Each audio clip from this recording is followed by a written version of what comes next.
Pour ce soir, on fera comme si la sauge est allumée, car par rapport à l'alarme incendie, c'est pas possible. Donc, wow.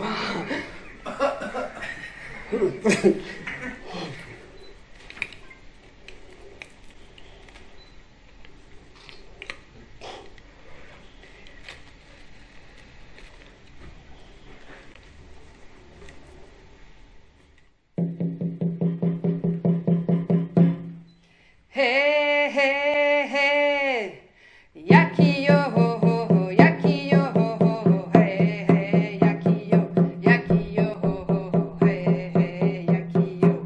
Chant des femmes guerrières Lakota.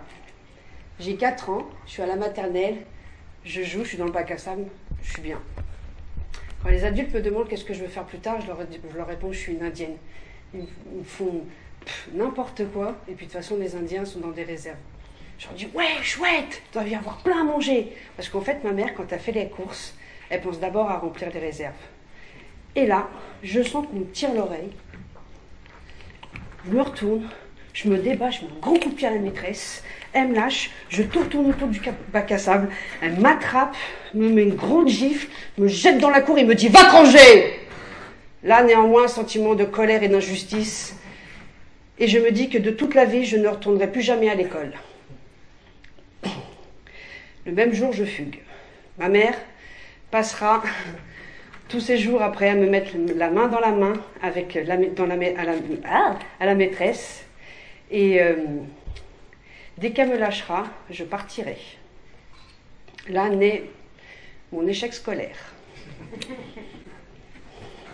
Le temps passe. Il est 5h45 du matin, le réveil sonne. J'ai pas envie d'y aller, je suis fatiguée et en même temps, j'ai pas envie de laisser les patients et mes collègues dans la merde. Donc je me lève et j'y vais. J'arrive dans le service, enfin là tu vois, je suis encore dans le vestiaire. Hein. Donc, hop, voilà. J'arrive dans le service, il est 7h du matin. Mes collègues, elles ont déjà commencé dans le grand couloir. Moi, je vais prendre en charge le petit couloir. Aujourd'hui, à l'Assistance publique, au Hôpital de Paris, qu'on soit du week-end ou de la semaine, on est 3 aides-soignants pour 37 malades et 11 toilettes chacune. Hop. Attends, je suis un petit peu intimidée quand même. Hein. J'apprends quand j'arrive dans le service qu'il y a un patient qui est agité. J'ai des astuces dessus pour pouvoir faire ces patients-là. J'ai toujours des petits bonbons dans ma poche. Des bonbons sans sucre. Pourquoi sans sucre? Parce que du coup, ça peut aller à tous les patients, hein, même diabétiques. Et puis généralement, ça les détourne un petit peu. Quand tu mets un petit bonbon sucré dans leur bouche, ça leur détourne de leur agressivité. Moi, je mets 20 minutes pour faire une toilette. À l'école, on apprend à faire des toilettes en 45 minutes. Et la démarche qualité, le management, l'accréditation et l'encadrement ont décidé que c'était 6 minutes. Première toilette, hop, salle à manger. Deuxième toilette, hop, salle à manger. Parce qu'on est dans le petit couloir et puis là, tu vois, c'est les portes des chambres. Donc j'arrive à l'agiter, donc je vais le tourner comme ça. Donc j'arrive à l'agiter, il est comme ça dans son lit, il est comme ça il est comme ça. Il baigne dans sa pisse, il baigne dans sa merde. Il n'a pas été changé depuis la veille au soir. Il y a encore l'infirmier du matin et l'infirmier du soir, de nuit, qui est en train de parler de son cas. Je vais commencer à faire la toilette, donc je prépare mon matériel. Je mets des draps dans son lit pour absorber son urine bah, pour que ça puisse déjà commencer à absorber et puis pour le réchauffer. Hein. Et donc je prépare mon matériel, bassine, gants, serviettes et tout ça. Donc ça naturellement ça fait partie des 6 minutes. Hein. Je rentre dans sa chambre. J'ai des techniques aussi, j'ai des astuces dessus aussi par rapport à ces patients-là, au-delà des bons petits bonbons. Je rentre dans leurs yeux et je leur parle avec une voix douce et je fais des gestes assez lents et je leur explique qu'est-ce que je vais leur faire. Donc là, j'ai réussi à l'allonger, c'est apaisé. Donc moi, la façon dont il a agité, je lui donne pas son petit bonbon parce que j'avais peur qu'il fasse une fausse route, hein, donc qu'il avale de travers. Donc je décide de pas lui donner. Et en même temps, du coup, ce que je mets en place, en fait, c'est que je vais lui parler encore avec une voix un peu plus douce et à chaque fois que je vais rincer mon gant, je vais être tout le temps ma main en contact avec lui. Donc là j'ai commencé son visage, j'ai commencé son buste et tout ça. Hein. Donc je suis comme ça, voilà, hop hop hop. Donc là j'arrive à la fin du devant. Donc en fait je vais le pivoter. Donc je vais faire le patient. Quand tu fais une toilette en fait, donc là on imagine que c'est le lit. Et quand tu fais une toilette, tu pivotes ton patient. T'as pris ton drap, tes couches ou tout ça. Tu vas rouler le sale. Hop, tu vas nettoyer le matelas, tu vas l'essuyer et tout ça. Et après tu vas rouler ton propre. Voilà, puis après tu vas récupérer de l'autre côté, tu vas nettoyer le côté qui n'a pas été lavé, donc comme ça tu vas nettoyer là, et puis après tu vas évidemment retirer tout ton sale, hein, tu vas renettoyer ton matelas, tu vas retirer ton sale. J'ai une autre astuce aussi par rapport à ça, c'est je mets pour pas mettre ça par terre par rapport à l'asepsie, donc pour faire attention quoi, et donc du coup tu mets ça je mets ça dans un sac plastique et comme ça je récupère tout et puis il n'y a rien qui est par terre et qui est sale ou quoi que ce soit. Rien n'est souillé quoi. Donc là moi tu vois j'en suis là, donc là je l'ai retourné. Voilà, donc j'espère que tu t'es pas emmêlé dans le propre et le sale. Hein. Donc là je l'ai retourné et en fait je commence à laver au niveau de sa nuque, au niveau de son dos. Je vais évidemment pas faire les bas des jambes hein, parce que j'ai pas de temps. Donc quoi qu'il arrive, tu n'auras pas les pieds lavés. Et puis c'est tout, tu es baigné dans ta pisse ou dans ta merde. Donc là, je suis en train de lui faire son dos. Donc je lui ai fait attraper la barrière aussi le plus loin possible pour pouvoir qu'il ne se redresse pas tout de suite. Et puis le plus loin possible aussi pour avoir vraiment de la place pour pouvoir remettre le propre. Donc...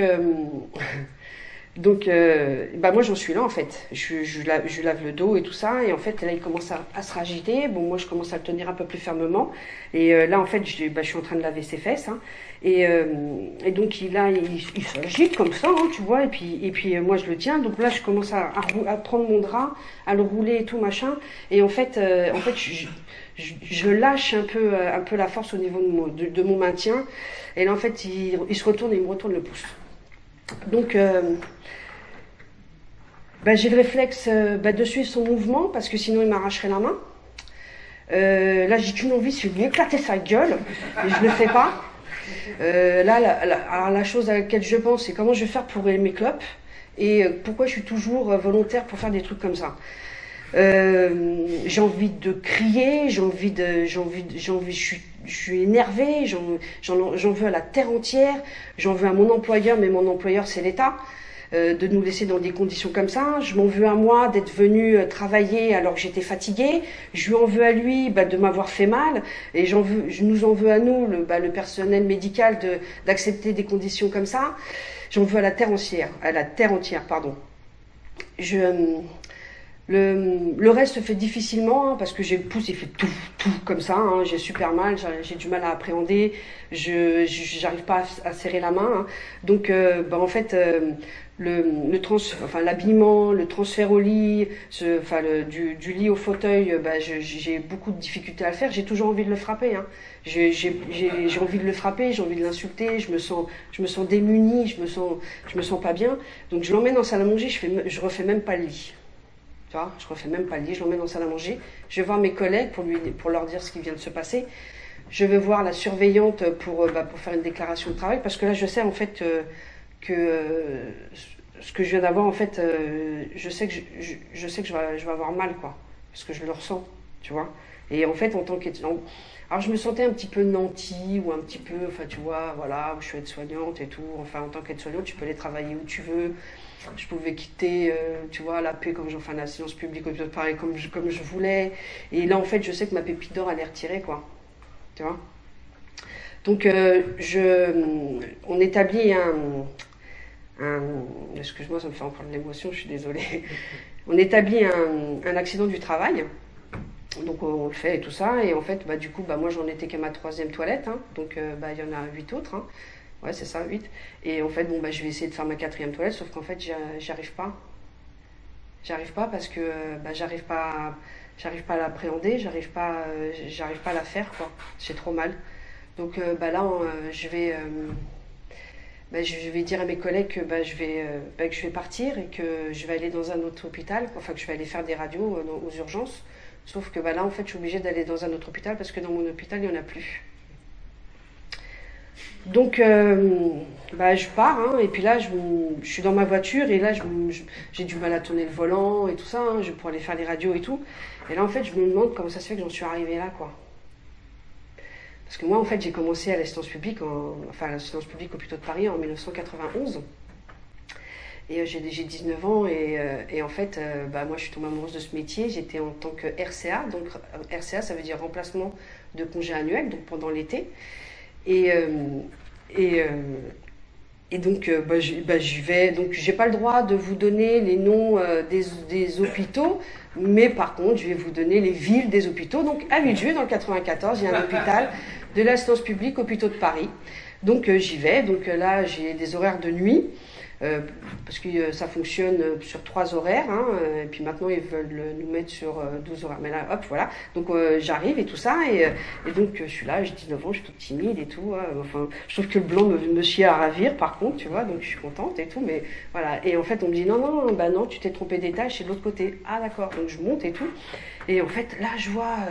Euh, on est 3 aides-soignants de nuit, enfin oui, de nuit. On a 2 infirmières de chaque côté. C'est leur dextérité, leur technique pour pouvoir mettre, bah là du coup, les patients du fauteuil au lit, la façon dont la rapidité, comment ils déshabillent les personnes, toutes les techniques. Moi, je suis époustouflée, j'apprends, je suis un petit peu impressionnée parce que bah, du coup je connais pas du tout, quoi. Et ils m'encadrent vraiment bien, ils m'apprennent et tout, c'était waouh.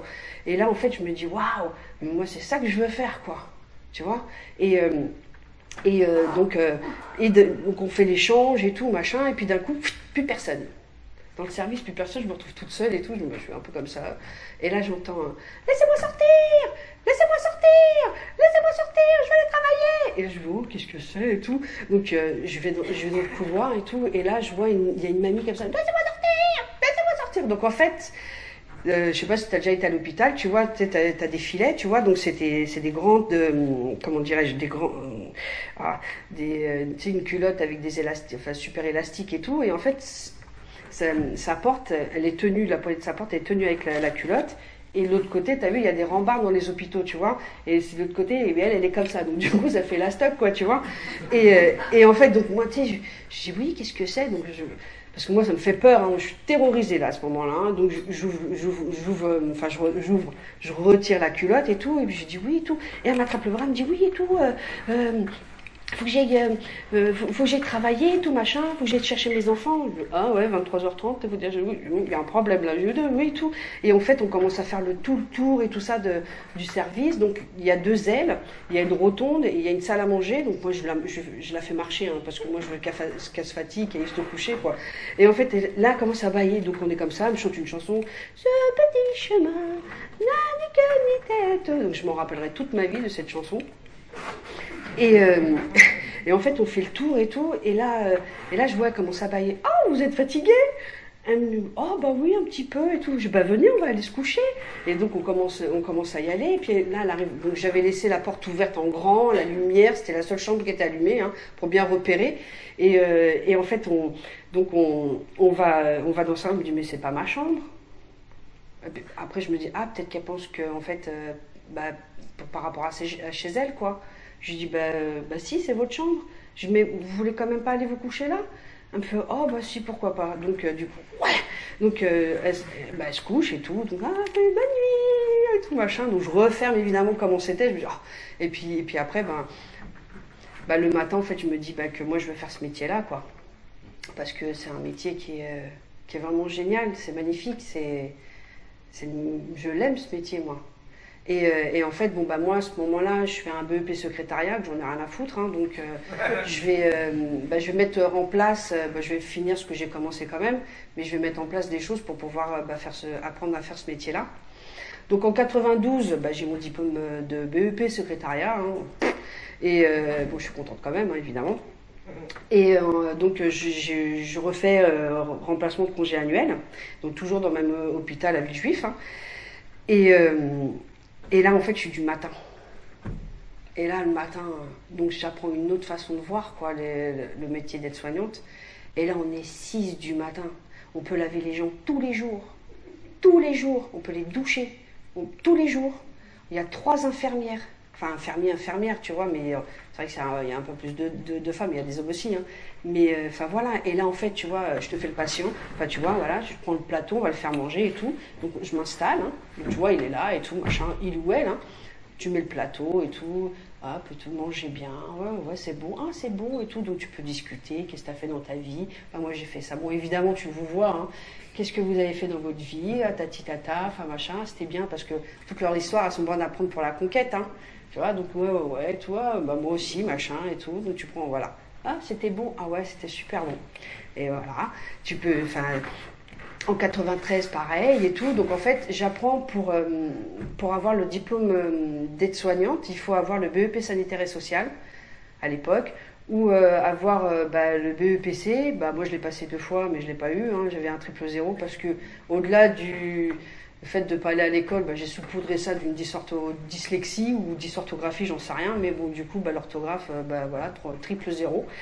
Et j'apprends que tu peux avoir le certificat de la Croix-Rouge. Donc, je vais faire ça. Donc, je vais trouver un travail pour pouvoir cotiser pour avoir les ACDIC et que ce soit les ACDIC qui me payent ma formation. Oui. Et donc, en 1994, je rentre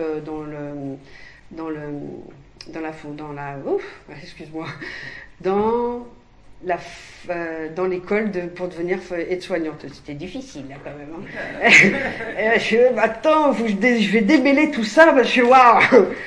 Et là en fait, je vais faire pas mal de stages et donc je vais peaufiner mon savoir dans quel service je vais aller travailler. Donc là je vais faire un stage en pédiatrie générale.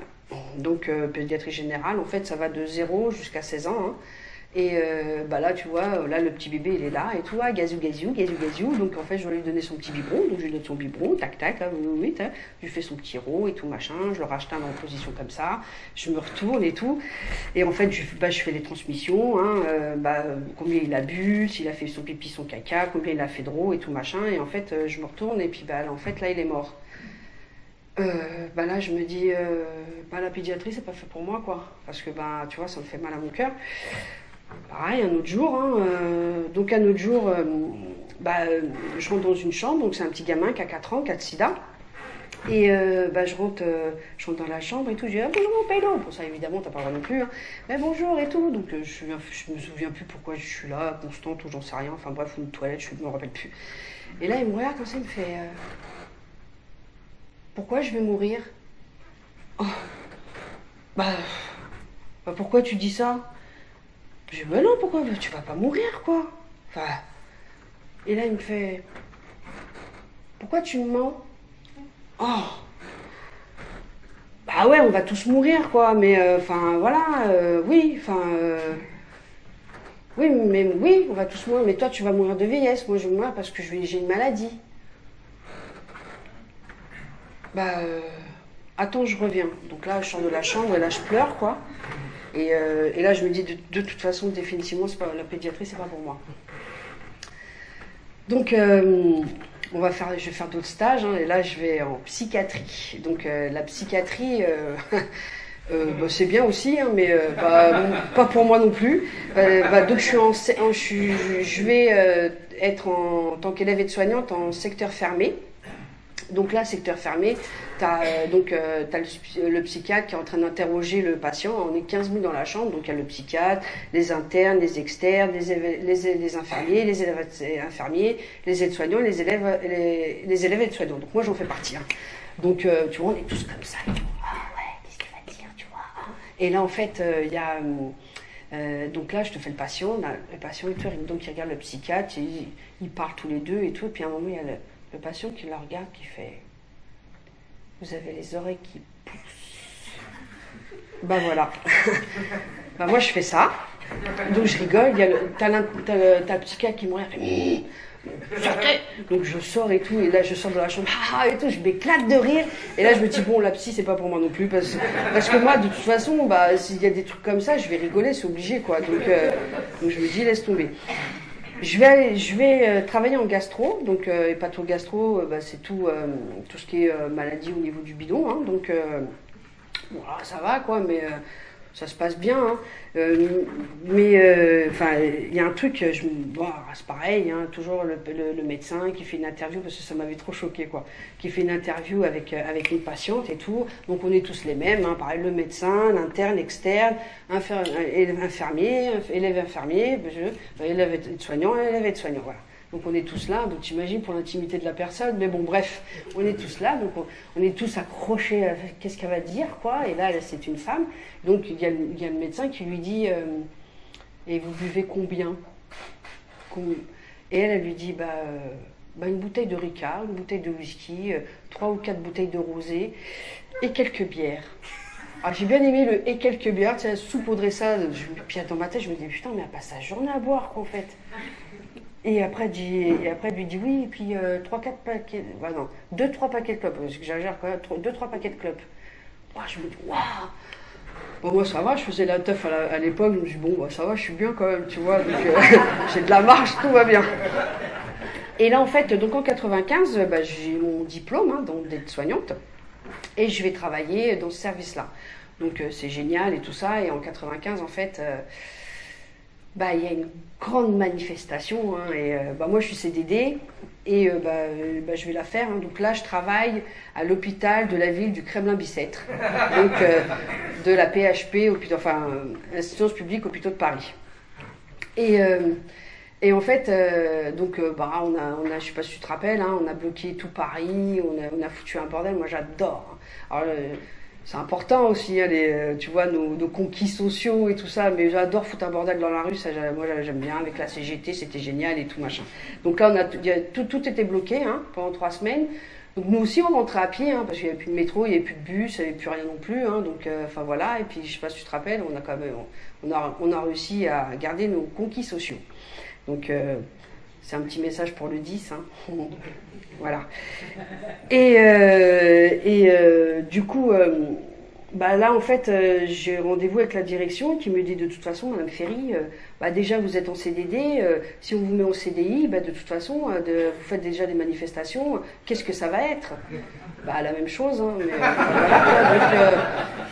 donc, et en fait, du coup, mon CDD n'est pas renouvelé, mais en même temps, c'est pas grave, puisque moi, ça va me permettre de faire d'autres choses, hein, de faire du soin à domicile et tout ça, donc c'était vachement bien, quoi. Et là, après, dans ma voiture, en fait, je me demande comment ça se fait qu'on en arrivait là. Parce que bon,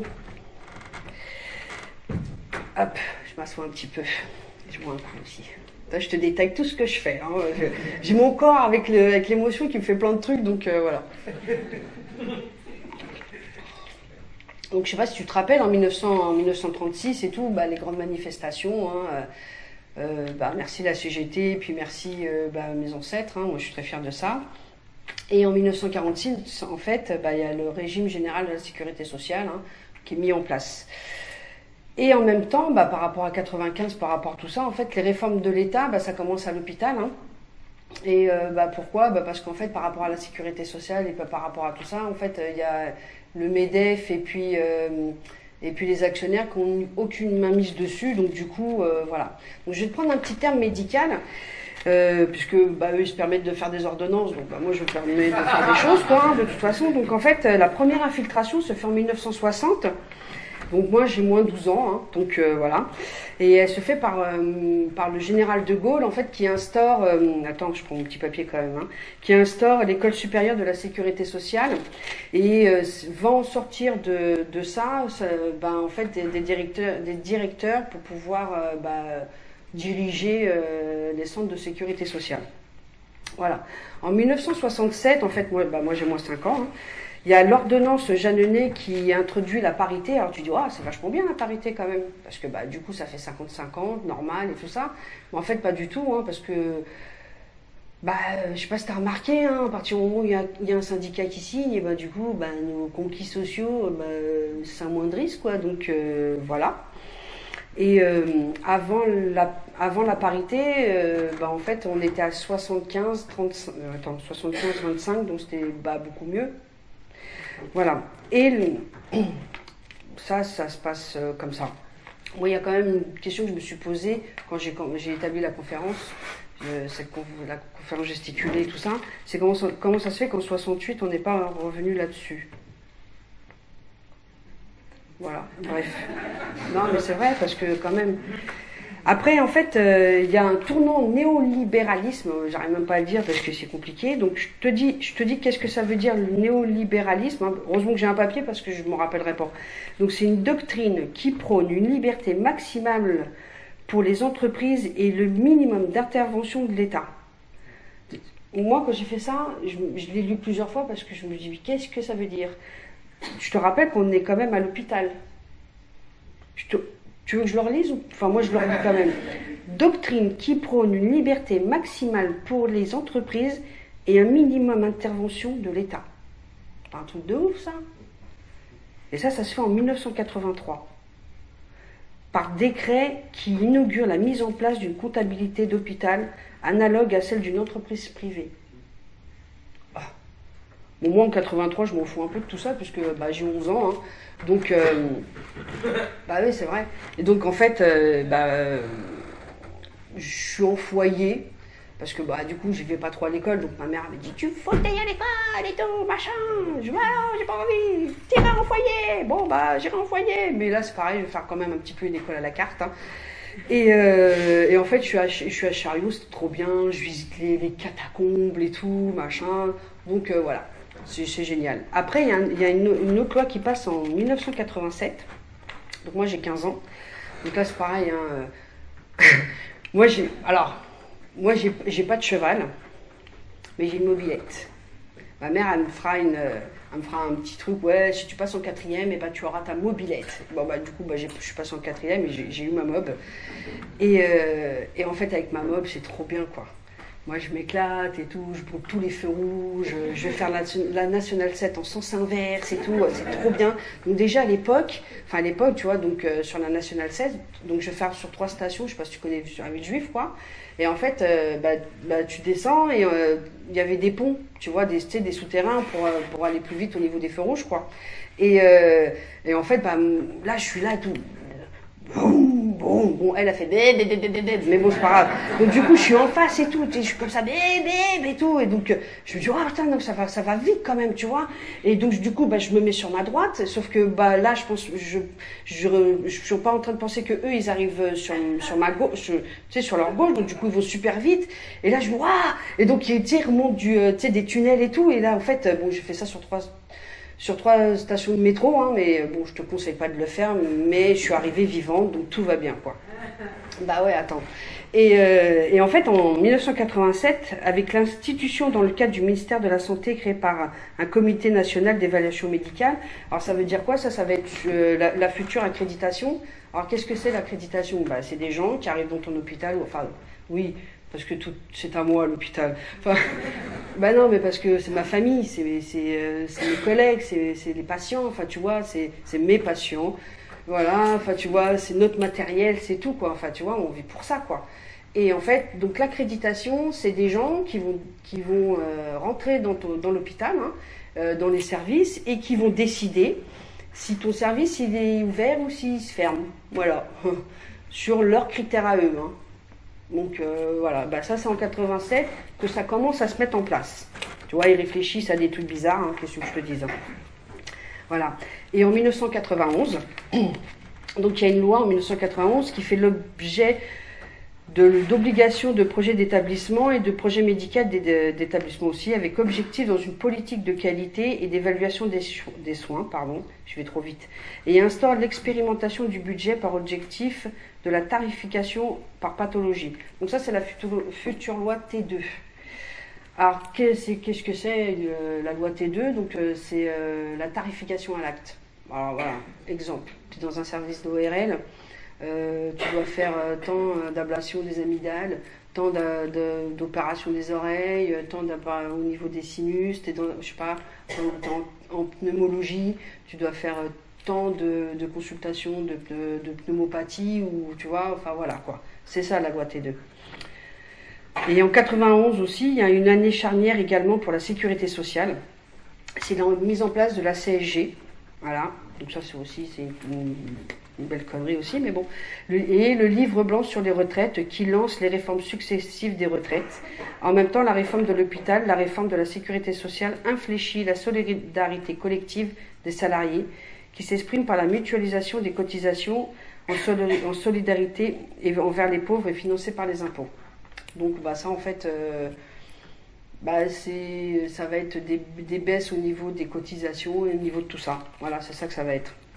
Donc alors, moi je vais juste te rappeler un tout petit truc. En fait, les cotisations au niveau de la sécurité sociale, ça sert à quoi?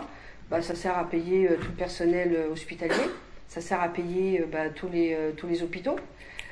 Tous les dispensaires, ça sert aussi à rémunérer les médecins, ça sert à rémunérer en fait tout ça, à part évidemment quand ils sont en consultation privée dans un dans un hôpital public. Hein. Donc ça aussi c'est quand même quelque chose d'extraordinaire. En 1992, donc il y a Alain Juppé qui retire les élections de la sécurité sociale. Moi je ne savais même pas qu'il y avait eu des élections de la sécurité sociale, mais en 92 c'est retiré. En 1995, la grande manifestation. Et là, en fait, moi, j'apprends... Attends, je suis en train de me tromper. Je suis un peu émue, parce que ça m'agace un peu, tu vois, tout ça, quoi. Et on arrive aussi avec... il y a quelque chose qui arrive aussi à l'hôpital, c'est la démarche qualité. Bon, je te fais une démarche qualité. Une démarche qualité, n'est-ce pas? En fait, ce qui va nous donner ça aussi à l'hôpital, c'est en fait nous, à la place de passer du temps avec les patients, on va coucher des cases, tu vois, style toilette, demi-toilette, enfin tu vois, des choses comme ça. Donc ça va être...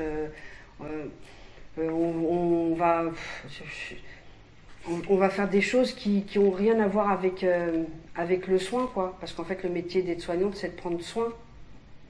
Et puis, en fait, on est à l'antipode de tout ça, quoi. Et pendant mes cours d'aide-soignante, j'apprends qu'il y a 14 besoins fondamentaux. De la naissance à la mort, chaque être humain a 14 besoins fondamentaux. Donc là, on va pas les faire les 14 ce soir, quoi. Donc c'est Virginia Anderson qui a créé ces 14 besoins fondamentaux. Donc en fait, c'est une grille qui nous permet qui permet au personnel soignant de prendre un patient en charge, quoi, en fait. Tu vois, l'interview que faisait le psychiatre, c'était par rapport à ces 14 besoins fondamentaux, pour pouvoir mettre en place des soins, tu vois, des soins, c'est bizarre, je sais même pas comment te dire autrement. Des actes, tu vois, sur la loi T2, c'est ça qui est rigolo. Donc c'est un recueil de données, ça s'appelle. Donc je sais pas, on va en faire 3-4. Quelqu'un me donne un numéro? 6. J'ai entendu le 6 et le 7. D'accord. Très bon choix. De toute façon, ils sont tous bien, donc. Alors, se vêtir et se dévêtir. Alors, qu'est-ce que ça veut dire? Se vêtir et se dévêtir, en fait, tu vois, quand t'es autonome, tu t'habilles tout seul, tu sais régler ta température, ton vêtement par rapport à la température extérieure. S'il fait chaud, tu vas retirer ton pull. Si t'as froid, tu vas remettre ton pull. ou peu importe. Alors pour donner un exemple à l'hôpital, bah, se vêtir et se dévêtir, quand tu n'as que 6 minutes pour pouvoir faire des toilettes, ça veut dire la toilette c'est l'habillement aussi, donc en fait bah, tu vas mettre en place, tu vas mettre toutes les personnes en casaque, parce qu'en fait bah, tu n'as plus le temps de pouvoir bah, les vêtir correctement. Moi j'ai vu des collègues couper les vêtements dans le dos, pour habiller les patients avec bah, des vêtements, quoi. Donc, une fois, ça veut dire, enfin, un autre exemple par rapport à se vêtir et se dévêtir, j'étais en soins à domicile, en fait, j'avais une patiente que je prenais en charge, et on venait chez elle tous les 2 jours. Donc, quand je l'avais habillée, il faisait super beau. Et quand je suis revenue 2 jours après, ben en fait, il faisait froid, donc du coup, elle avait pas su mettre en place des choses par rapport à la température extérieure. Voilà. Et tu avais dit le 7. Donc, bah, maintenir, ça veut dire rigolo, maintenir sa température. Voilà, tu vois, donc maintenir sa température, bah, ça va avec se vêtir et se dévêtir. Donc, maintenir sa température, bah, quand tu es à l'hôpital, que tu as une hypo ou une hyperthermie, c'est pour faire classe, hein, si tu as de la température en hausse de température ou en baisse, tu mets en place des choses. Si tu as de la température, tu vas prendre un médicament pour pouvoir faire baisser ta température, ou on va te découvrir on va aérer ta chambre. Et si tu es en hypo, en fait, tu vas... on va te couvrir, quoi. Compliqué, hein. Et voilà. Un autre? Le 1. Le 1. Très bon choix. Donc c'est besoin de respirer. Donc tu vois, voilà. Hein. Bah c'est le Proms. Hein. En fait, là t'accouches. Et hop, la première chose que tu fais, c'est tu respires. Voilà, donc en fait on va mettre en place, je sais pas, on dit que tu es en pneumologie, tu as un problème au niveau de la respiration, on va faire bon, peut-être pas, mais bon, on peut aller jusqu'à la trachéotomie, aérosol, ou si t'as pas de problème pour respirer, tout va bien, quoi. Moi, je vais parler d'un qui est le 2, et je te parlerai aussi du 3. Voilà. Tu me rappelles parce que si je m'en souviens pas, hein. Donc, le deuxième, c'est boire et manger. Donc aujourd'hui, tu vois, je vais te donner à manger. J'amène le plateau, je prends une seringue, je remue. T'es prêt? Ça va être très rapide. Hein. Hop. T'as mangé. C'était bon? Moi, j'ai fait ça. Éliminer. Donc, éliminer, c'est les urines, les selles. Voilà, tu vas mettre en place, si tu es continent, si tu vas faire pipi caca tout seul, hein, donc je suis contente pour toi. Il y a aussi éliminer au niveau de la transpiration et tout ça. Et moi je me souviens, une fois en fait je suis arrivée dans le service, donc j'étais de garde, je faisais 13h 21h. Moi j'aimais bien ces horaires là aussi, hein, parce que du coup tu pouvais un petit peu dormir le matin et tout. Donc 13h 21h. Et là, en fait, j'ai une collègue qui me dit « Tiens, Élie, tu vas avoir une surprise. » Je dis « Oh, ouais, chouette, j'adore les surprises. » Et en fait, elle me dit « Ouais, tout, on va voir le chariot et tout. » Je dis « Ah, ok. » Je vais voir le chariot. En fait, là, il n'y a pas de couche. Mais pas de couche du tout. Du tout. Donc, en fait, on a 3 changes de garde. Parce que ça s'appelle la garde. Hein. Donc, tu as un change à 14h, tu as un change vers 16-17h, et tu as un autre change, on va dire, entre 19h et 21h. Tu vois? Voilà, parce que tu as des personnes normalement qui doivent se détacher au niveau du repas pour aller faire les changes, pour pouvoir recoucher les patients. Donc là, tu as 3 changes, tu as 37 patients, hein, je te rappelle, et du coup, dans ce service-là, on avait 35 changes à faire. Donc 35 patients. Hein. Et pas de couche du tout. Mais tu vois, j'insiste sur le mot couche parce que moi ça m'avait choqué, quoi. Parce que là puis comment on va faire, quoi. Tu vois? Et donc là je me dis, allez, donc je vais voir les collègues d'à côté, donc ça t'as pas le droit, hein, évidemment, chacun son enveloppe, tu vois, chacun sa merde, mais presque, hein, quand même, donc je vais les voir, et moi j'avais déjà travaillé à côté, bonjour, bonjour, tu vas bien, ouais, ouais, machin, tout ça, t'as pas des couches? C'est, ah, donne-moi des couches, tu vois, et elle me dit, ouais, ouais, tiens, tout, machin, tout, ah, je vois trop, dessus, ça commence à remplir et tout, ah, j'en ai 5, ouais, trop bien. Donc je descends en bas et tout, machin, ah, t'as pas des couches, ouais, et tout. Et en fait, je remonte et tout, et je regarde mes collègues, je dis, ah, j'en ai 15. Donc voilà, je commence à téléphoner en cancéro, non, alors ça, c'est strictement interdit. Hein. Déjà, ce que j'avais fait avant, t'avais pas le droit de le faire, mais alors là, tu as encore moins le droit de le faire. J'avais bossé en cancéro et tout, et je lui ai dit, ouais, tout, t'as pas des couches, machin, parce que là, je suis en rate, je sais pas comment on va faire, et toi, il me dit, ouais, si, vas-y, viens, et tout. Donc je raccroche, je fais tout l'hôpital et tout, tac, tac, tac, machin. Donc évidemment, tu sais, je les cache dans un sac poubelle et tout, style, je sais rien, et tout, donc je reviens. Et là, j'en ai quoi? Je dois avoir 25, quoi. Je lui dis, ah, trop bien, 25 couches, mais dans l'instant, je réalise même pas que... Mais c'est pas grave, donc on commence à faire l'échange et tout, hop, et là ça diminue le tas, hop là, ah 10, c'est pas grave, allez on y va, ah 5, ah c'est pas grave, on y va, ah plus de couches, merde. Et là on arrive en fait à une patiente et on va lui faire des couches avec des draps et des sacs poubelles. Donc on va mettre le drap en triangle, tu vois, donc voilà, et donc t'as le patient là comme ça, donc tu vois, on va remonter comme ça, hop, hop, et là on va faire des trous, hop, hop, on va nouer, et t'as une couche, sac poubelle. Donc évidemment, quand on arrive à une... il y avait la fille la fille de sa maman, évidemment, donc de la patiente, hein. Et elle me dit, oui, c'est inadmissible et tout, machin, comment ça se fait, enfin, quelle honte, je sais pas, oui, je sais bien, moi j'aimerais bien que vous nous aidiez, quoi, que vous nous, que c'est pas que vous refusez de payer ou quoi que ce soit, mais on a besoin d'aide en fait, on a besoin d'aide, quoi. Je sais pas que vous refusez de payer, c'est que je sais pas, mettez votre cotisation, j'en sais rien comment ça s'appelle, le loyer de votre maman, ou j'en sais rien, dans la caisse et dépôt et consignation, enfin un truc comme ça, pour nous aider, parce que nous on peut faire autant de manifestations qu'on veut. Enfin je veux dire, on va pas fermer l'hôpital et hop là, dégager les patients, non, on s'en fout en réanimation, c'est pas grave, va respirer ailleurs, on peut pas faire ça, tu vois. Donc du coup, le minimum de sécurité, on y est toute l'année, tout le temps. Tu vois, et en fait, là, on a plus de couches, quoi. Donc je dis ça à sa fille et tout, et puis je lui dis, mais aidez-nous, quoi. Et puis là, moi, elle me fait, bah non. Bah ouais, mais ta mère, elle aura une couche, enfin, je pas dit, votre maman, elle aura une couche avec une protection avec des draps et des poubelles, enfin, un sac poubelle. Le problème, c'est que le soir, ils auront plus de draps, il y aura plus de sacs non plus, plus de sacs poubelles non plus, tu vois. Voilà. Le deuxième.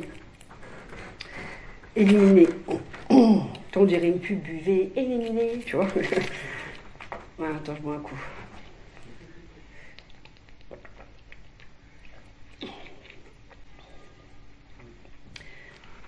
Donc on va faire des manifestations en 2002, en 2004 aussi, par rapport à la loi T2.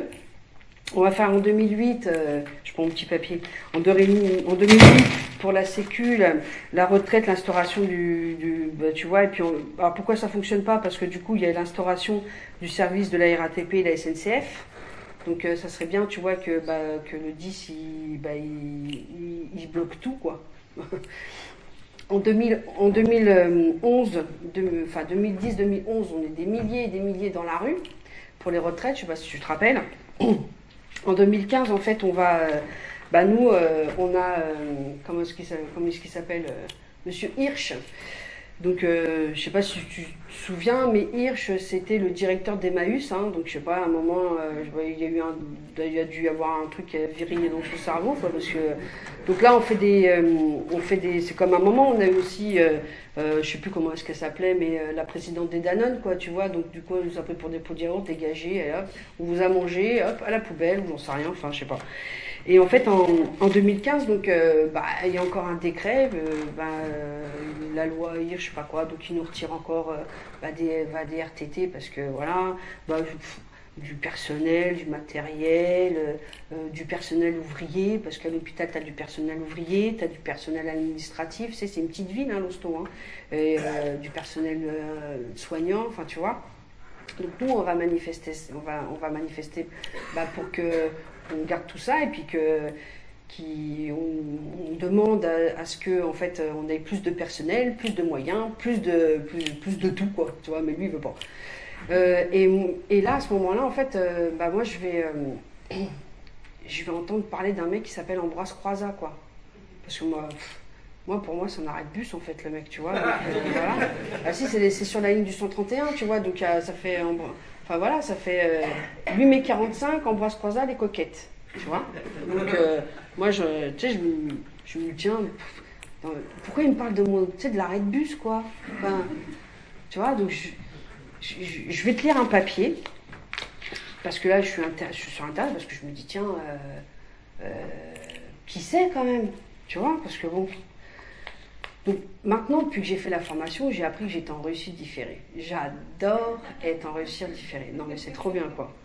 Ça sonne bien quand même, c'est la grande classe quand même. Enfin, réussite différée. Elisabeth Ferry, t'es en réussite différée. Donc, je fais ma crâneuse, hein, tu vois. Donc là, je vais te lire un article en fait qui est venu, que l'univers m'a envoyé, quoi. Hein.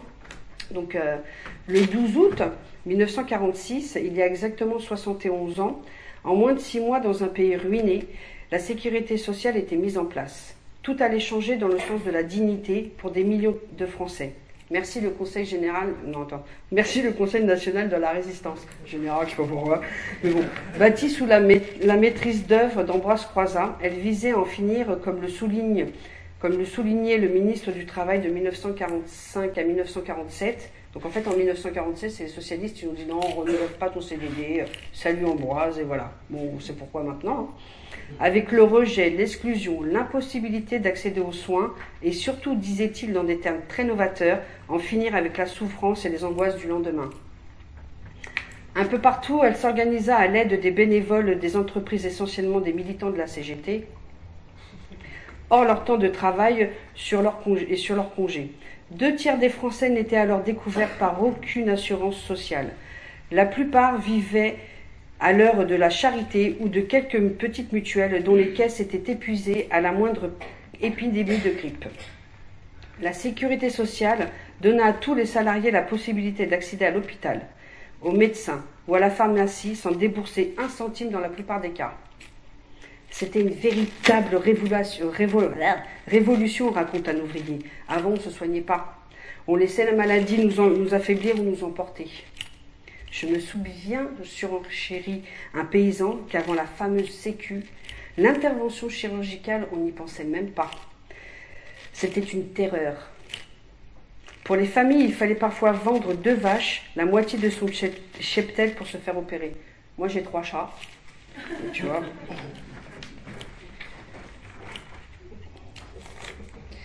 Une autre grande conquête, toujours proclamée sous les auspices d'Ambroise Croizat, le 12 août, la retraite. Ah ouais, la retraite. 82% des Français ne bénéficiaient d'aucune allocation vieillesse. Il fallait alors travailler jusqu'à 70 ans ou plus, glisse un ancien, pour espérer une petite obole donnée par les municipalités. Alors on se tuait au travail, jusqu'au bout. Mon père y est mort d'ailleurs, à l'usine. Tout change avec l'institution de ce qui fut appelé celle qui doublait la vie. On comprend le sens de cette appellation quand on se souvient que la vieillesse fut dès lors envisagée non plus comme une antichambre de la mort, mais au contraire, dira encore Ambroise Croizat, comme une nouvelle étape de la vie. Parmi les grandes conquêtes du CNRS, le Comité national de la résistance, fut aussi proclamé par la loi Croizat la généralisation des comités d'entreprise qui offrirent aux enfants d'ouvriers le droit à la lecture, aux vacances, aux bourses scolaires qui permirent à beaucoup d'envisager des carrières impensables pour des familles des cités. On vit naître également, peu de gens le savent, le CNRS, Centre national de recherche scientifique, outil de recherche de premier plan, qui, avec la nationalisation des banques, des mines et des énergies, ainsi que la mise en place de la fonction publique et de la médecine du travail, furent les pierres angulaires de cet renouveau social aujourd'hui menacé. Alors moi, par rapport à mon AT, j'ai été reconnue travailleur handicapé. J'ai une ITT, donc invalidité de travail temporaire de 3%. J'ai été reclassée Donc parce que en fait, au niveau de ma main, au niveau de l'appréhension, tu vois, ce geste-là, en fait, je peux plus le faire, quoi. Enfin, tu vois, si je peux le faire, évidemment, enfin non, mais ça me fera super mal, quoi. Enfin, tu vois, je peux aller jusqu'à là. Au niveau de l'appréhension, je peux lâcher des choses et tout ça. Et donc, j'ai été reclassée et j'ai atterri au forum. Donc le forum, c'est le service animation. Donc tu dis, ouais, c'est trop bien, j'étais payée pour pouvoir aller au cinéma, entendre de la harpe et faire des jeux de société. Sauf qu'à ce moment-là, en fait, avec l'encadrement, parce que maintenant ça ne s'appelle plus les surveillants, ça s'appelle l'encadrement, on va me dire, parce que j'ai des restrictions médicales, on va me dire, Mme Ferry, vous ne me servez à rien, parce que je ne peux plus mettre les patients de fauteuil aux toilettes, ça m'est plus possible, quoi, au niveau de la dextérité, j'ai perdu, quoi, et vous ne me servez à rien, je ne peux plus aussi emmener, pousser les fauteuils, donc les emmener soit du service au forum ou du forum au service, vous ne me servez à rien. Donc en fait, tout ça, ça va me faire mal, quoi, parce que moi je crois que peut-être à ce moment-là, j'ai pas encore fait le deuil du métier que je pourrais plus jamais exercer. Et en fait, les après-midi, en fait, je dois faire la réfection du forum. Donc en fait, c'est la poussière et tout ça, quoi. Et là, je fais une rechute datée. Je vais être convoquée à la médecine du travail statutaire patati patata qui est dans le Paris 13e. Hein, donc c'est pareil, je ne peux pas le nommer non plus. Enfin, tu vois, il y a un grand hôpital d'assistance publique, hôpital de Paris, dans le Paris 13e. Et en fait, là, je suis là et tout, je suis en larmes dans son bureau. Parce que tu as vu, normalement, la médecine du travail, c'est ça, quoi. Donc là, je lui dis, oui, je comprends pas, pourquoi vous nous laissez dans des conditions comme ça? Et je pleure. Moi, j'ai une collègue de 28 ans. Ça, elle peut plus le faire parce que elle a les épaules complètement abîmées à force de manipuler les personnes. Elle a 2 enfants en bas âge. Ça, elle peut plus le faire. Donc, il le sait. Donc je lui dis, mais je comprends pas et tout machin. Et en fait, il est là et tout. Il cherche dans mon dossier. Je suis en larmes, mais il cherche dans mon dossier. Moi, du coup, je cherche avec lui. Peut-être que je pourrais l'aider et tout machin. Et elle fait, ah, mais vous êtes en dépression, madame. Ah bon? Ah, je savais pas. Enfin, il me dit si vous êtes en dépression, allez hop, partez en longue maladie pendant 3 ans, ça va vous faire du bien. Ah ouais, d'accord, ok, pas de problème. Donc là, en fait, là, je vais avoir du temps pour moi, je vais pouvoir manger avec mes filles le midi. Tu te rends compte? Manger avec mes filles le midi, ça m'était jamais arrivé. Tu vois? En fait, je me levais à 5h du matin. Elle, je l'ai déposée à 7h à l'accueil du matin. Et moi, j'étais dans mon service à 7h30, parce que, tu vois, j'avais la chance d'avoir des horaires aménagés pour pouvoir les emmener. Tu vois ce que je veux dire? Parce que je ne peux pas être au boulot à 7h et à l'école à 7h. C'est pas possible. Hein. Donc, j'avais la chance de ça. Et là, en fait, je vais prendre du temps pour savoir qui je suis un petit peu, me remettre un petit peu de tout ça et tout. Et là, je vais rencontrer des Amérindiens, en fait. Ouais, tu vois, des Amérindiens à Paris. Tu vois, ça fait le titre d'un film encore. Tu vois, je vais faire des cercles de chant, des cercles de paroles, des cérémonies de la pleine lune. C'est aujourd'hui, c'était hier aussi. Et ça va être génial, quoi. Et en fait, je vais me rappeler, parce qu'il y a des gens qui m'ont dit, hein, ah, mais pourquoi t'as jamais été voir les Indiens? Parce qu'en fait, une fois, j'étais, tu vois, là, t'imagines, c'est le canapé, donc je suis comme ça sur le canapé, tu vois, je vais m'asseoir carrément, je suis comme ça sur le canapé et tout, on regarde en fait un film qui s'appelle Little Big Man, donc je suis avec ma mère elle est là, tu vois, toi, maman et tout, hein, machin, et en fait, il y a une phrase que dit Dustin Hoffman, et qui, tu vois, il est sur son cheval, comme ça et tout, hein, voilà, et en fait, il dit une phrase, il dit, je jouais pas un Indien, j'étais un Indien. Et là, je saute du canapé, je dis, regarde maman, c'est ça que je veux faire. Elle me dit, oui, je sais, j'ai compris. Elle me dit, attends la suite.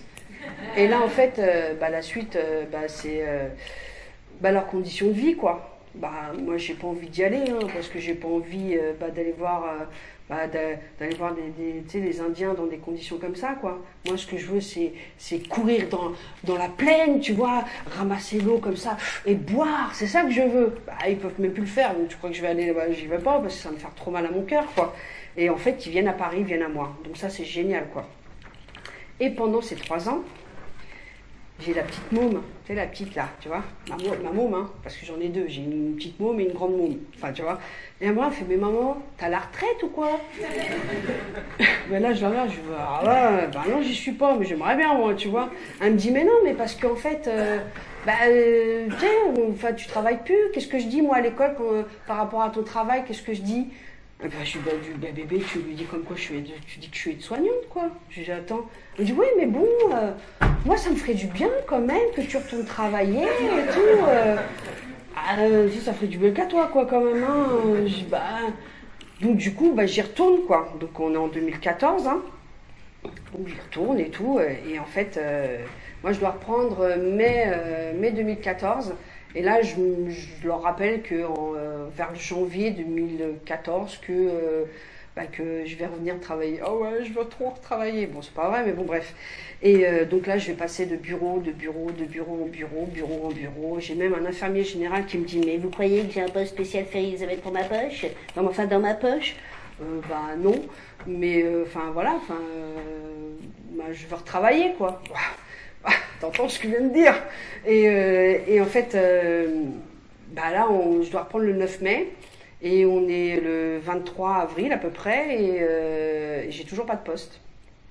Et j'ai ma mère qui me dit, non mais bébé, mais va voir la CGT, quoi. Non, parce que moi, tu comprends, moi j'ai envie d'être autonome, quoi. J'ai envie de m'émanciper de tout, je veux tout faire par moi-même, tu vois. Et en fait, du coup, j'appelle la CGT, ouais, tout, camarade. En fait, tu vois, je dois reprendre le 29 et j'ai toujours pas de poste et on est le 23 avril, quoi. Il me dit, ouais, ok, d'accord, ok. Bon, il me dit, viens et tout. Donc, je viens et tout. On va à la direction, une demi-heure après, j'avais un poste.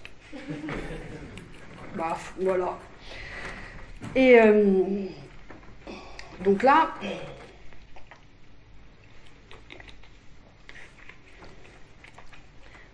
je vais reprendre une semaine au forum et je vais reprendre après l'hôpital de la ville du Kremlin-Bicêtre, enfin le Kremlin-Bicêtre, où j'avais commencé en tant qu'aide-soignante, en 95. Je vais aller au forum, n'importe quoi, j'en reviens du forum. Je vais aller au centre de tri. Alors, qu'est-ce que c'est le centre de tri? Le centre de tri, en fait, c'est un service où tous les examens que tu fais à l'hôpital arrivent. J'avais jamais vu autant de fluide corporel de ma vie. Jamais.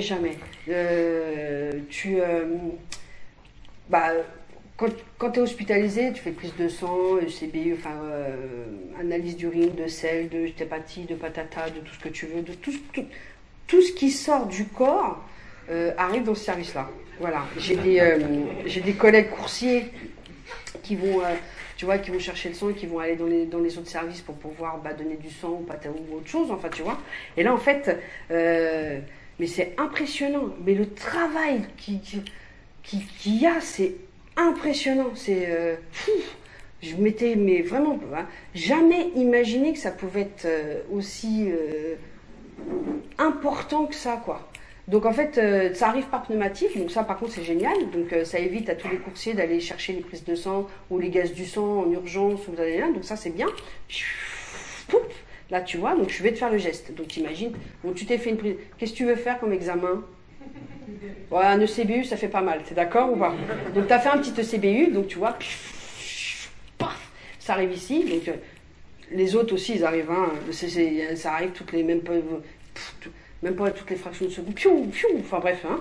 Et hop, donc tu prends le sachet, donc moi tu vois, voilà, je suis là, je vais des sachets, je vais mettre ça, il y a des petites barquettes ici, là, je vais mettre ça dans les barquettes, donc bactériologie, hématologie, biochimie, parasitologie, hormonologie, attends je m'oublie, OJ, tu vois, voilà, hop, et logie, et parce que c'est l'étude Et après, donc, du coup, ah, tu vois, je vais changer de poste. Mais ce poste-là, j'ai jamais fait. Parce que, c'est trop chiant, quoi. Et hop, ah non, mais carrément, en plus, t'es assis toute la journée, c'était pas possible. Heureusement que j'ai pas été là-dedans, j'aurais pété les plombs. Là, j'aurais fait le burn-out ou je sais pas quoi. C'est clair et net. Déjà, on est dans une pièce aveugle, quoi. Au 3e étage, pièce aveugle, tu vois pas la lumière du jour de toute la journée. Non, mais attends, un truc de ouf, quand même. Je suis pas punie, quand même, hein. Et donc, du coup. Donc là, tu vois, donc moi j'ai mis ça dans les barquettes. Donc le patient, enfin n'importe quoi. Mon collègue, enfin la collègue, elle va prendre le patient, mais enfin l'examen, hein, parce que c'est toujours un patient quand même hein, qui est là. Ça dépend pour qui. Hein. Il y en a qui appellent ça des clients, mais bon, moi j'ai encore un problème de vocabulaire. J'appelle ça encore des patients. Excusez-moi. Enfin, tu vois, voilà. Et donc du coup, bah, tu vois, ils enregistrent, voilà. Et après. À la fin de la chaîne. Ouh, attention, on n'appelle pas ça la chaîne, hein. Tu vois, ça passe quand même comme ça. Mais il faut pas appeler ça la chaîne, c'est pas possible. Donc moi, je vais prendre ça et après, je vais dispatcher dans tous les laboratoires. Tu vois ce que je veux dire? Donc là, il y a la parasitologie, il y a la bactériologie. Là, il y a la... Non, attends, enfin bref, on s'en fout d'ailleurs. Enfin bref. Donc tu vois, il y a plein de... Voilà. Et tout ça, j'ai perdu mon fil. Haha, non, je l'ai retrouvé. Donc... J'avais jamais vu autant de fluide corporel de toute ma vie. C'est ça. Et un jour, parce qu'on a réellement un collègue qui, son travail, c'est bon, moi, là, dans ce travail-là, je faisais, donc sur ma fiche de paie, tu vois, il y a grade aide-soignante faisant fonction de coursier, puisque je suis reclassée, tu vois. Et donc là, en fait, on a un collègue qui, son métier, ça s'appelle la démarche qualité. Je t'explique ce que c'est. Tu vois, démarche qualité, on y revient. Hein. Et là, en fait, donc lui, je sais pas, tu vois, tu sais, les grands cotons-tiges, là, au niveau, tu vois, les examens et tout ça. Donc, en fait, il doit enregistrer ça. Et puis après, moi, je vais le dispatcher dans les autres laboratoires. Et là, en fait, donc, mon collègue, il est là, il fait, donc, et là, il prend le sachet. Et l'autre, il lui dit, allez, vas-y, tac, tac, tac, tac. Et je le vois, il est en train de se dépêcher à enregistrer et tout. Et hop, il est là, tic, tic, tic, hop, hop. Et j'ai fini, hop, moins d'1 minute. Bon, bah maintenant, tu feras tous ces examens, l'enregistrement de ces examens en moins d'1 minute. Et là, tu vois, à ce moment-là, en fait, d'habitude, il ne le fait pas aussi rapidement. Parce qu'en fait, qu'est-ce qu'on a envie de faire? On a tous envie de faire bien, tu vois. Ah, tu m'as donné ma sucette, quoi, tu vois. Bah, tu sais, il voulait se faire bien noter, quoi. Et là, en fait, il s'est fait griller, quoi. Il doit faire maintenant tous ces enregistrements d'examen en moins d'1 minute. Voilà. Et moi je voulais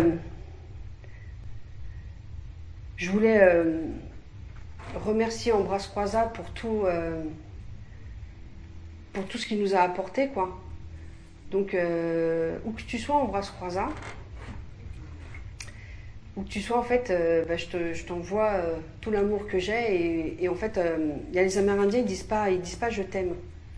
Ils disent tu danses dans mon cœur. Et en fait, Ambroise Croizat, il fait du Charleston, tu vois. Et franchement, merci. Parce que grâce à lui, j'ai mon accident du travail qui a été reconnu. Grâce à lui, j'ai pu aussi accoucher dans des conditions optimales.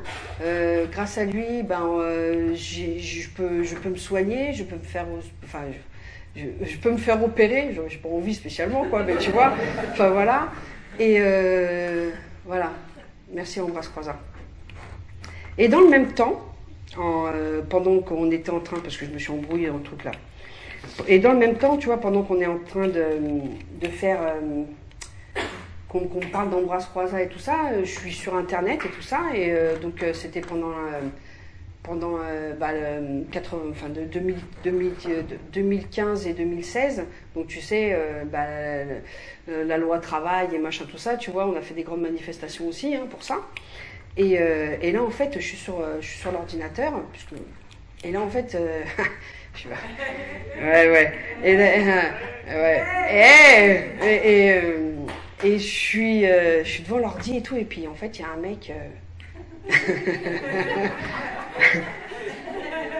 c'est parce qu'elle connaît, c'est pour ça. Il y a un mec qui, tu vois, qui est devant l'ordinateur, et en fait, c'est Bernard Friot, quoi. Et en fait, le mec, il a été touché par la grâce, comme Ambroise, quoi, en fait, tu vois. Et là, en fait, il me parle de salaire à vie et tout, machin, enfin, tu vois. Bon, après, il y a des mots, je comprends pas tout, hein, parce que il a le jargon. Donc, tu sais, j'appelle la grande môme, quoi, tu vois. J'ai la môme. Parce que la môme, tu vois, ma fille, elle est à l'université. Merci, Ambroise. Et je lui dis, ouais, qu'est-ce qu'il me dit et tout, machin. Donc, elle m'explique un peu et tout ça. Et en fait, je me dis, waouh, mais c'est trop bien, ça. Et je vais t'expliquer avec mes mots le salaire à vie. Donc, en fait, il y a un éventail de salaire qui va de 1 500 € à 6 000 €. Bah, 6 000 €, pourquoi? Bah, parce qu'après, bah, tu as vu le reste, bah, ça fait, tu sais, ça enraye la société, tu as bien vu comment ça se passe. Hein. Donc, dès que tu as 18 ans, moi, je suis super impressionnée parce que je sais qu'il est par là-bas, hein, donc je veux ma sucette. Et en fait, dès que tu as 18 ans, tu touches 1 500 €. Et on dit on a 18 ans tous les deux. Voilà. Donc moi j'ai 18 ans, toi tu as 18 ans, bon bah toi tu veux aller travailler, voilà, bah vas-y ma gueule, y a pas de problème et tout, je te soutiens, machin. Bah, moi j'ai envie de faire autre chose, je sais pas, j'ai envie, tu vois, j'ai envie de vivre, hein, tout simplement, hein, déjà et d'une, ou je sais pas, ou j'ai envie de me former à faire quelque chose, tiens pourquoi pas le métier d'aide-soignante, ou après j'ai envie d'apprendre, de faire des études, ou j'en sais rien, peu importe, tu vois, parce que même là, en fait, on est en train de faire un travail ensemble, quoi, tu vois. Donc, du coup, voilà. Et donc, on se rejoint à 18 ans. Toi, tu as monté de salaire. Je sais pas, tu es à tant de salaire. Moi, je suis toujours à 1 500 €, tu vois, parce que j'ai pas été travailler, on va dire, style dans un travail, tu vois, je sais pas, moi, à l'hôpital, on va dire, j'en sais rien, tu vois. Donc, moi, je suis toujours à 1 500 €. On se rejoint 10 ans après. Donc, bah, tiens, moi, pendant cette période-là, bah, moi, j'ai travaillé, tu vois, je sais pas, j'ai été à l'hôpital. Et puis, bah, du coup, bah, les conditions de travail, elles sont vachement bien aussi, tu vois. Je sais pas, on est 10 aides-soignants. Alors là, moi, je t'invente ce que j'ai envie. Hein. De toute façon, c'est moi qui suis là, donc voilà. Donc, moi, je sais pas, 10 aides-soignants, on est 5 infirmiers, tu vois, de chaque côté et tout, c'est vachement bien. On peut, je sais pas, voilà, je te refais manger et tout, on remange et tout, prendre son temps. Voilà. Ah, bah dis donc, on fait la toilette à deux de la passion agitée. Ah, c'est trop bizarre, ça se faisait avant pourtant, ça. Hein. Tu vois, des trucs comme ça. Et hop, donc du coup, bah moi j'ai monté de salaire. Et toi, pendant ce temps-là, bah je sais pas, t'étais avec tes potes. T'as voulu, tu t'es dit tiens, je sais pas, je vais me lancer dans la culture et tout. Donc en fait, qu'est-ce que ça veut dire? Là, aujourd'hui, on fonctionne avec, la propriété privée, je sais pas quoi, et la propriété lucrative, là, je sais pas quoi, un truc comme ça, je me souviens plus du terme, enfin bref. Et ça, on retire ça, quoi. Alors, qu'est-ce que... Non, je suis en train de m'embrouiller, là, quand même, tu vois. Non, on m'avait bien expliqué, mais ça, c'est des termes, tu vois, justement, que la môme... la môme, viens m'expliquer encore un peu, s'il te plaît. Alors, je vais t'expliquer avec mes mots encore. On dit... Aujourd'hui, je suis un très grand, riche propriétaire terrien, n'est-ce pas? Et que quoi qu'il arrive, je veux que tu cultives ceci et que ton travail, de toute façon, m'appartient, que tu m'appartiens et que ta force de travail m'appartient. Voilà aujourd'hui comment ça fonctionne. Avec le salaire à vie, nous décidons que nous achetons ce terrain-là, que nous faisons de l'agriculture, et que ce qui en ressort de nos propres fruits, nous le partageons. Tu vois, tu connais le cycle de l'eau. Et voilà, c'est ça le salaire à vie. En amont, ça veut dire aussi qu'on a changé notre système scolaire, quoi. Tu vois, on n'est plus là pour de la récompense ou de la punition, tu es là aussi pour pouvoir donner ce que tu as envie de donner. Et ça, c'est chouette, quoi. Donc moi, je veux le salaire à vie, moi. Parce que j'y crois. Et en fait, Bernard Friot, bon, normalement, vous n'êtes pas là, monsieur Bernard Friot. Hein, donc, et en fait, Bernard Friot, tu vois, lui, il fait la samba dans mon cœur. Oh, je suis super gênée. Tu vois que je suis timide. Et en fait,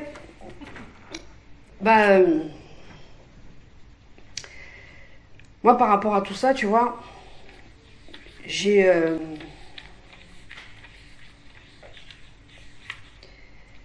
fait mon 11e besoin fondamental parce qu'aujourd'hui en fait je me reconnais plus du tout à l'hôpital, quoi. En fait j'ai démissionné, j'ai lâché la blouse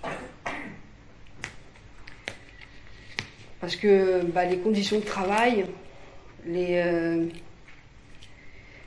façon dont ça se passe, leur histoire d'accréditation, leur histoire de 6 minutes et tout ça, bah, moi ça me correspond plus quoi. Donc bah, la blouse, bah, je l'ai laissée. J'ai même aussi laissé les sabots. Et là en fait, tu vois, là je suis devant toi, bah, sans costume, hein, ni d'amérindien, ni de blouse pour pouvoir me protéger. Donc, je vais quand même prendre l'exemple des Amérindiens, parce que bah, ils dansent dans mon cœur aussi, hein, donc tu vois. Et j'ai juste oublié je veux faire une toute petite parenthèse parce que c'est important aussi pour moi. Donc là, ça casse l'effet, hein, je sais pas quoi, tu vois. Ça faisait un peu mélodrame, je sais pas quoi, mais bon. Parce que je trouve que c'est super important de le redire, enfin de le dire parce que je l'ai pas dit. En fait, c'est pour ça que j'y reviens et que tu vois, ça m'a fait tut.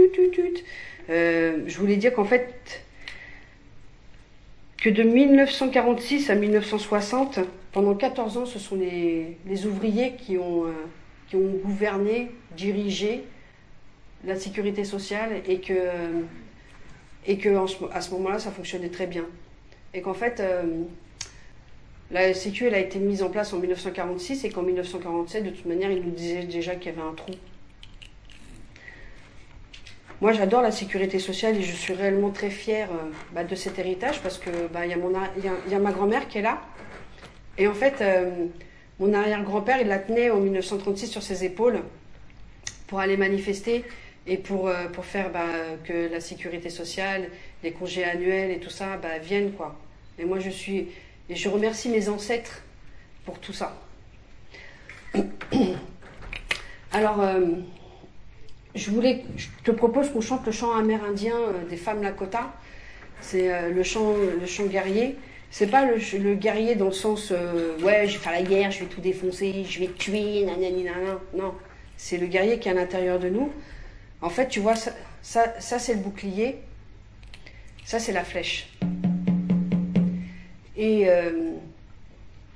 en fait, pour les Indiens, le premier des pouvoirs que l'être humain a, c'est la parole. Regarde ce que fait El Khomri Macron avec sa parole, et regarde ce que fait Ambroise Croizat et Bernard Friot avec la sienne. Donc en fait, c'est d'avoir une parole fleurie. Et cette chanson, en fait, c'est une chanson qui est pas très vieille, qui part d'un mouvement qui s'appelle I Don't Know More. Moi, je ne sais pas parler anglais, hein. Moi, je connais Baby, I love you baby, et puis voilà, quoi. Mais en tout cas, I Don't Know More, ça veut dire plus jamais inactif, quoi. Et c'est pas plus jamais inactif, il y a une phrase qui dit que c'est pas faire qui est compliqué, c'est de se mettre en état de faire. Donc, réveillons le guerrier qui est en nous, quoi, avec notre parole fleurie. Ça te dit de la chanter? Alors, la première parole, c'est hey, hey, hey. Et les autres personnes répondent Yakiyo, yakiyo, hey, hey, yakiyo, yakiyo, hey, hey, yakiyo. T'inquiète pas, ça va bien se passer. Si tu veux, tu lances la première parole et après, moi, je fais la deuxième parole. Ça te dit ou pas? Ouais. Ok. On y va? Hey, hey, hey. Yakiyo.